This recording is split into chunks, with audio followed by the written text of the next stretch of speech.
Viewer discretion is strongly advised. What you're about to hear is for educational and entertainment purposes only.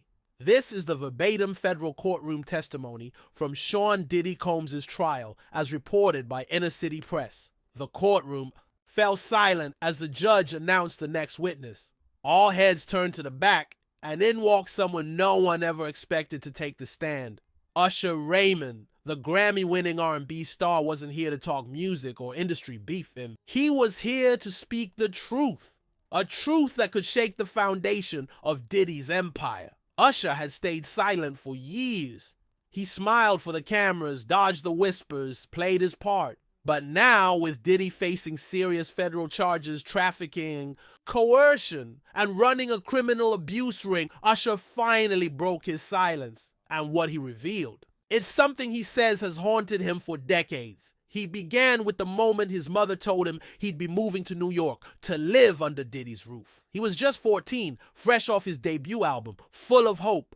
L.A. Reid had arranged the mentorship, thinking Diddy could guide his career. But no one realized what Usher was really walking into. "I thought I was going to learn how to be a star," Usher said in court, his voice steady but tight.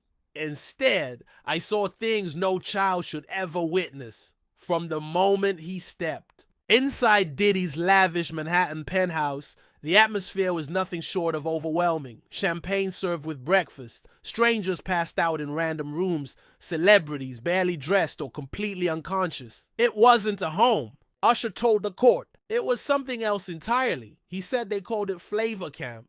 "At first I thought it was just a name," he said, "but later I realized it stood for indulgence." As he continued, the entire courtroom remained frozen. The so-called mentorship, Usher said, changed quickly. There were no vocal lessons, no performance tips, only exposure. To parties, to celebrities, to silence. He told me this is how it works. You don't ask, you watch. You learn by watching. That's what real men do. He recalled waking up one night around 3 a.m., faint music in the background, and candlelight flickering in the hallway. Then unmasked figures entered. Usher said he walked into the living room, and what he saw he'll never forget.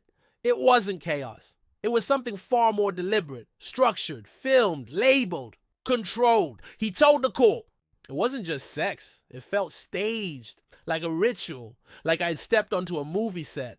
But deep down I knew this was no act. I wasn't supposed to be seeing that. A voice told him, "Go back to bed." He didn't sleep a minute after that. That night, Usher said, everything changed. His entire image of Diddy, of mentorship, fame, success was shattered. But what hit him even harder was what no one ever warned him about. Not his label, not his mother, not even the industry. Insiders, many of whom Usher now believes knew exactly what was going on. People thought Diddy was just eccentric, Usher said. But they didn't see the control. Their quiet control. If he didn't like you, your career vanished. If he liked you, silence was your price. Usher also made it clear he wasn't the only one. He claimed other young artists were pulled in with promises of stardom, only to find themselves trapped in Diddy's orbit. He didn't name names, not yet. But the message was loud and clear. More names could be coming. There were assistants, drivers, artists. Everyone acted like it was normal, but we all knew the truth. The adults failed us. Then came one of the most chilling revelations, a private trip to the Caribbean. Usher was just 15 years old. They said it was a retreat, he told the court. Just me, him, and a few others. No cameras, no media, just isolation. It was there, Usher said. The full picture started to form. "I won't go into the specifics," he said, "but I'll say this. I wasn't there to learn about music. I wasn't given a choice about the environment. And it took me years to even understand how badly I'd been manipulated." The courtroom sat frozen, but Usher had more. He described how Diddy became increasingly controlling. New people came and went constantly. The parties never stopped. The rules kept changing. And anytime Usher questioned anything, even slightly, he said he was reminded who held the keys to his career. "Don't forget who gave you this life," Diddy allegedly told him. "Don't bite the hand that feeds you." Usher looked directly at Diddy in court and said, "You didn't give me this life. You gave me nightmares." And then in his third round of testimony, things got even darker. Usher said he was just 16 when he was handed a contract, disguised as a standard non-disclosure agreement for Bad Boy Records. But hidden inside, he claimed, were clauses about private events, confidentiality, and silencing anything that went on behind closed doors. I didn't understand most of it. He testified. My mom co-signed. The label's lawyer said it was routine, but now I know. It was designed to keep me quiet. Usher said that NDA locked his voice away for years. He couldn't talk about the parties, the people, or what really happened. They said it was to protect the brand. But what about me?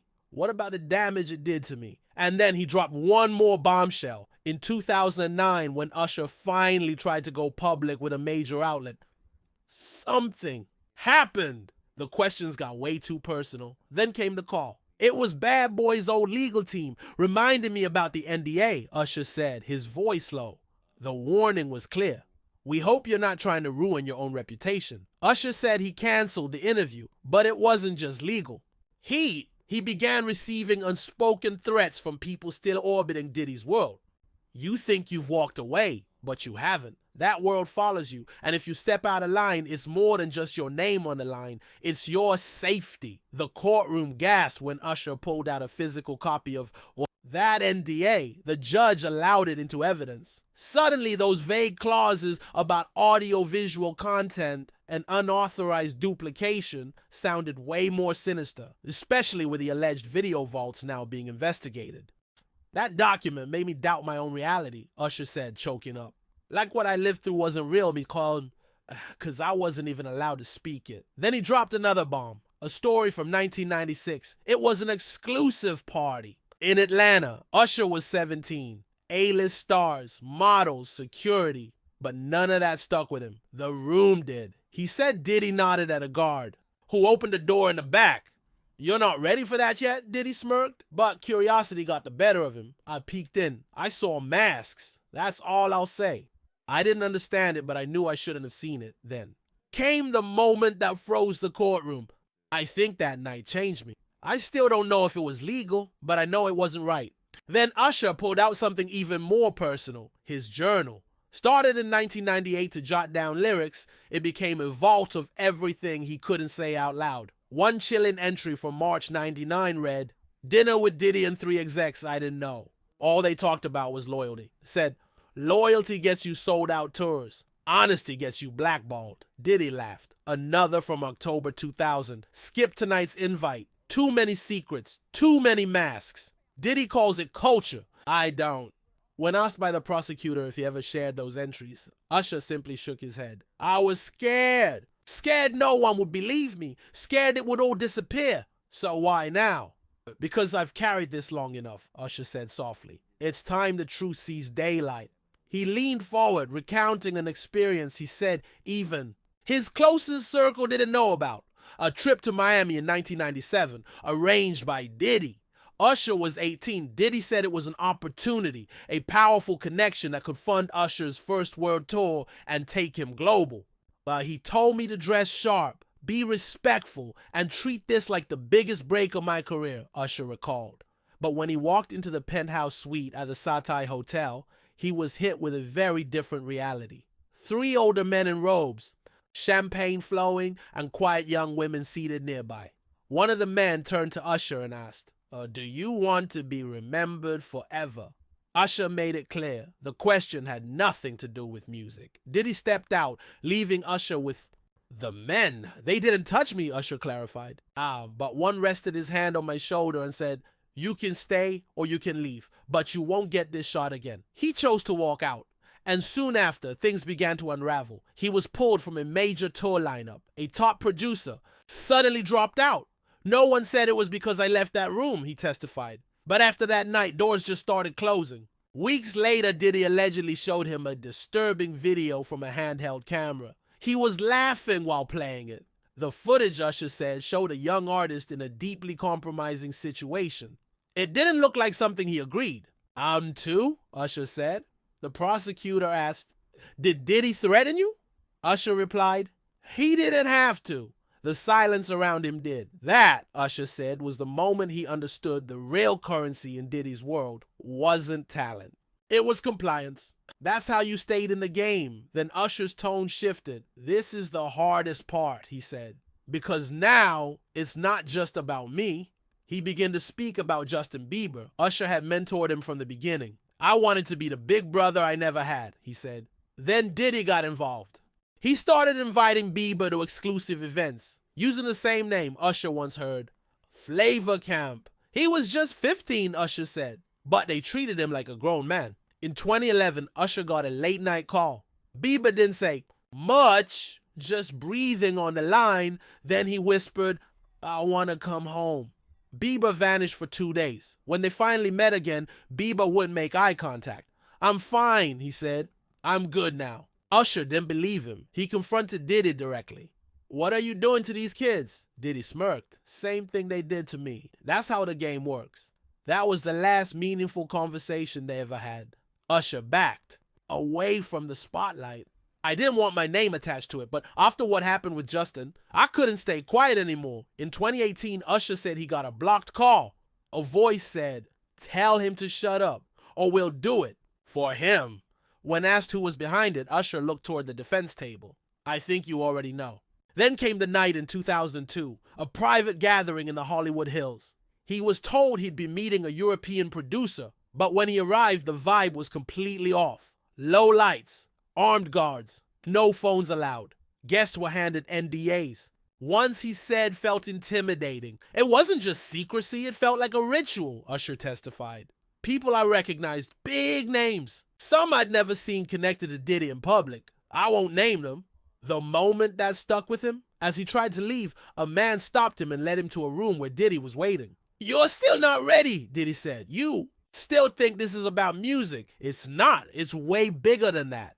Usher said he walked out and never returned to a Diddy party again. Finally, Usher spoke on business. At just 17, he signed a contract that bound him to 5 albums and surrendered his masters until age 35. I didn't even read it properly, he admitted. I just wanted to sing. He then named others caught in similar webs. Carl Thomas, Total, Black Rob, even Craig Mack. Diddy had a pattern, Usher said. Bring them in with promises, use them, then vanish them when they weren't useful. Anymore. At one point during testimony, Usher said he received a spreadsheet detailing the royalty payments he never got. The number stunned him. Over $4.3 million missing. When he brought it up to Diddy, Diddy laughed. Then he said something Usher said he'd never forget. If you knew what you were really owed, you wouldn't be able to sleep at night. Records later showed that Usher wasn't the only one. Multiple artists, names you'd recognize, had quietly accepted settlements over the years. Some did it just to get their names back. Others settled just to legally perform the songs. They created one of the biggest revelations. In 2011, Usher tried to organize a secret sit-down with other artists who had worked under Diddy, a chance to finally compare notes and confront the pattern. But that meeting never happened. Usher believes someone tipped Diddy off, and the whole thing fell apart before it began. Then came a chilling claim. Usher testified that he personally witnessed Diddy order the destruction of demo tapes and private footage belonging to an artist who had threatened to go public. That artist? Gone. Vanished from the industry.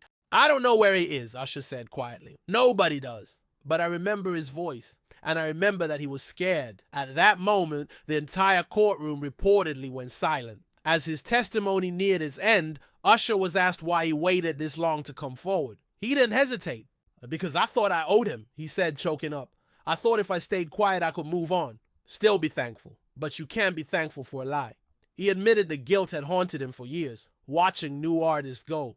Through the same machine, he barely escaped. It's always been about leverage, he said. And Diddy had it all. Usher then spoke about 2016, when that infamous Drink Champs clip started resurfacing online. He said he tried one last time to confront Diddy directly, but his call was blocked by Diddy's legal team. Then came the line that cracked. The courtroom wide open. Usher shared a journal entry he had never shown anyone. Written the night he finally cut ties for good. I survived, Puffy. But did a kid in me survive? I still don't know. He looked out at the courtroom, then directly into the camera streaming the trial live. This isn't just about one man, Usher said. It's about an entire system. A system that told kids like me to stay quiet, play nice, and never bite the hand that fed us. But I'm not afraid anymore. Not for me. I've already lived it. I'm doing this for the ones who didn't make it.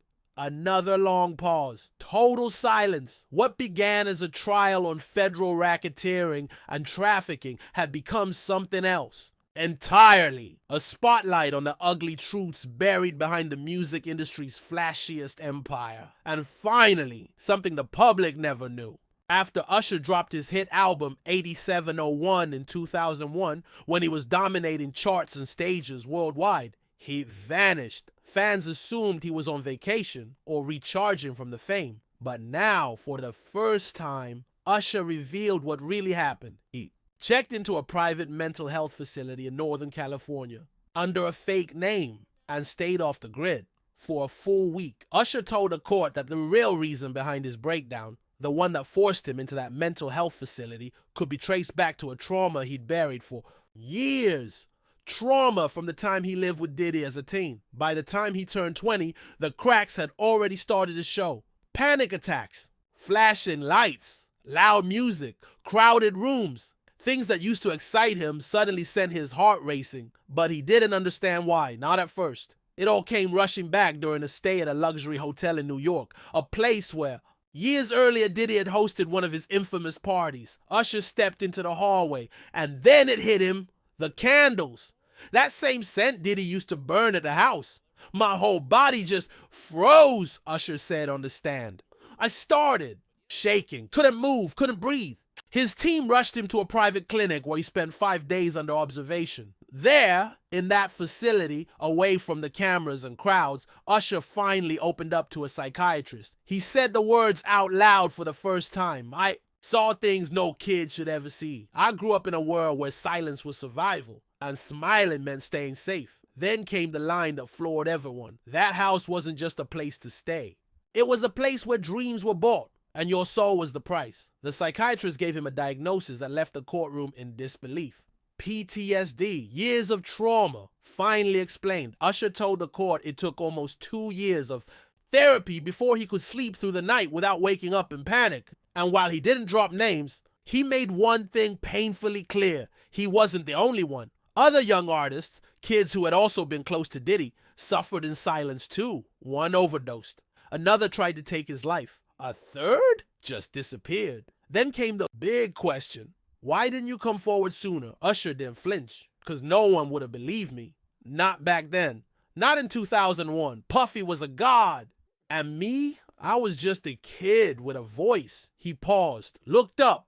But now, the world's finally ready to listen. The courtroom didn't just fall silent. It froze, because in that moment, the message was loud and clear. Behind every chart-topping single, behind the fame, the awards, the headlines, there was a war going on. A silent war inside a young artist. And now, after decades, Usher had finally brought that war into the light.